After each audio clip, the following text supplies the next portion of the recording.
નમસ્કાર વિદ્યાર્થી મિત્રો, બોર્ડ પરીક્ષા 2025 માટે તત્વજ્ઞાન વિષયની અંદર ભવિષ્યવાણી એટલે કે મોસ્ટ આઈએમપી અને વિભાગ એ થી લઈ અને વિભાગ ઈ સુધીના તમામ આઈએમપી જે ખરેખર આ વખતે પૂછાવાના છે, તો આ વિડીયો તમારા માટે છે અને ગેરંટી સાથે કહું છું કે આની અંદરથી આપણે 50% લઈ અને 60% સુધીનું બેઠે બેઠું પૂછી શકે છે। તો ફટાફટ આ વિડીયોને આપણે શરૂઆત કરીએ, તમારો સમય નથી બગાડવાનો અને હવે છેલ્લી ઘડીએ તમારે આ પ્રશ્નો ઉપર ફોકસ કરીને પણ જવાનું છે। બરાબર, ઓલરેડી આપણે તૈયારી કરી છે, પણ ફરીથી એકવાર આ પ્રશ્ન ઉપર તમારે નજર મારીને જવાનું છે।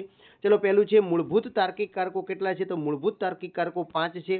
બીજું છે તત્વજ્ઞાન અઘરો વિષય નથી, આ વિધાન કેવું છે, તો આ વિધાન જટિલ સંયુક્ત વિધાન છે। પછી દલીલમાં ફલિત વિધાનની સંખ્યા કેટલી હોય છે, તો 1 જ હોય છે। એના પછી સત્ય આધાર વિધાન અને અસત્ય ફલિત વિધાનવાળી દલીલ કેવા પ્રકારની હોય છે, તો કે અપ્રમાણભૂત હોય છે। એમપીને લગતા નિયમમાં કયા તાર્કિક કારકનો ઉપયોગ થાય છે, તો શરતી તાર્કિક કારકનો ઉપયોગ થાય છે। પછી વિધિવાચક નિર્ધારણના રૂપમાં સત્યતા કોષ્ટકની હરોળમાં કેટલી હોય છે, તો સત્યતા કોષ્ટક વાળો વિડીયો આપણો જોઈ નાખજો, એટલા ઉપર ગમે તે પૂછે તમને આવડી જશે। એના પછી આગળ જોઈએ સંવિધાનની અંદર કુલ આકૃતિઓ કેટલી છે, તો કુલ 4 આકૃતિઓ છે। પછી ન ભેદમાં સાધ્ય વિધાન કયું છે, તો કે એ સાધ્ય વિધાન છે। અનિવાર્ય શરતોનો સમુચ્ચય એટલે શું, તો કે પર્યાપ્ત શરત થાય છે। પછી સાદી ગણનામૂલક વ્યાપ્તિનું લક્ષણ કયું છે, તો અનઅપવાદિત અનુભવ છે। ભારતીય તર્કશાસ્ત્રમાં નૈયાયિકો કેટલા પ્રમાણોનો સ્વીકાર કર્યો છે, તો 5 પ્રમાણોનો સ્વીકાર કર્યો છે। પછી ભારતીય અનુમાનમાં આવતા બીજા અવયવનું નામ શું છે, તો હેતુ છે। પછી સત્યને સર્વોપરી કારક કોણ માને છે, કે ગાંધીજી માનતા હતા। પછી હકીકતલક્ષી વિધાનોની વિશેષતા શું છે, તો હકીકતલક્ષી વિધાનો છે એ વર્ણનાત્મકતા ધરાવે છે। પછી માનવીને માનવ બનાવનારું તત્વ કયું છે, તો ધર્મ છે। એના પછી રિલિજન શબ્દનો અર્થ શું થાય છે, તો કે ફરી બાંધવું થાય છે। જગતના વિદ્વાન ધર્મોમાં સૌથી પ્રાચીન ધર્મ કયો છે, તો હિન્દુ ધર્મ છે। જૈન ધર્મના પ્રથમ તીર્થકર કોણ છે, તો ઋષભદેવ છે।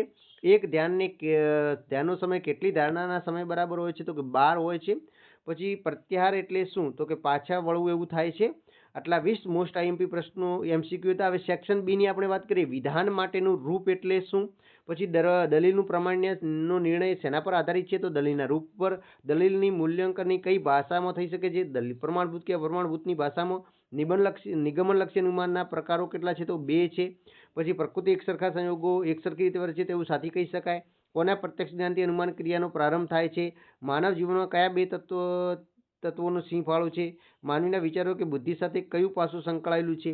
સર્વધર્મ સંભાવનાના સાચા ઉપાસક કોને ગણવામાં આવે છે, અને આંતરરાષ્ટ્રીય યોગ દિવસ ક્યારે ઉજવવામાં આવે છે। આટલા તમારે એક વાક્યના તૈયાર કરવાના છે, ફટાફટ વિદ્યાર્થી મિત્રો કરી નાખો। સેક્શન સી ની વાત કરીએ તો સર્વોપરી કારક એટલે શું, જટિલ શરતી વિધાન એટલે શું, નીચેની દલીલ પ્રમાણભૂત બને રીતે ખાલી જગ્યા પૂરી અને તેના રૂપના સ્થાનાપતિ નિદર્શનો કયા છે લખવાના છે, એવા 2 પૂછ્યા છે। પછી પક્ષીતિક્રમનો દોષ ક્યારે થાય છે, યથાકારકો શેનો નિર્દેશ કરે છે, પર્યાપ્ત શરત એટલે શું, અનુમાન ક્રિયાની અનિવાર્ય શરતો કઈ છે, સત્ય શિવ અને સુંદરના સંદર્ભે કયો ભાવ પ્રગટ થાય છે, અભૌતિક મૂલ્ય એટલે શું, વેદવ્યાસીના મતે ધર્મ એટલે શું, એડવર્ડ્સના મતે ધર્મનું આદ શું છે, ભારતમાં ઉદ્ભવ પામેલા ધર્મો કયા કયા છે, કેટલા છે, યોગાભ્યાસ કઈ રીતે કરવો જોઈએ।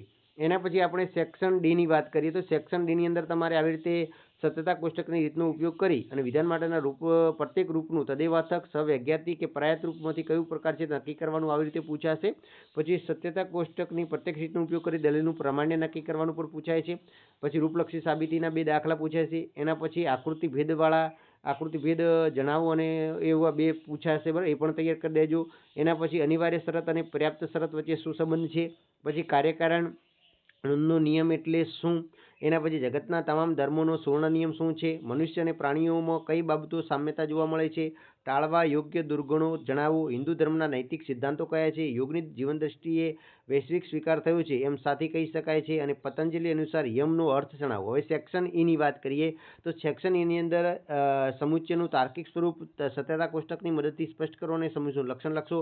શરતીનું પૂછી શકે છે અને વિકલ્પનનું પૂછી શકે છે। આ 3 ખાસ તૈયાર કરી દેવાનું છે, એમાંથી કોઈ પણ 2 તો પૂછાશે।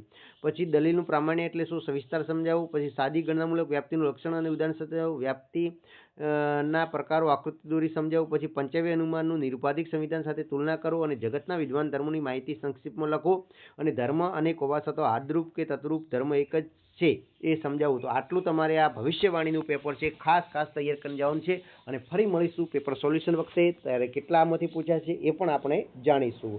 જય હિન્દ, જય ભારત, તમારું પેપર એકદમ પરફેક્ટ થાય અને તત્વજ્ઞાન વિષયની અંદર તમારે 100 માંથી 100 માર્ક્સ આવે એવી તમને સૌને શુભ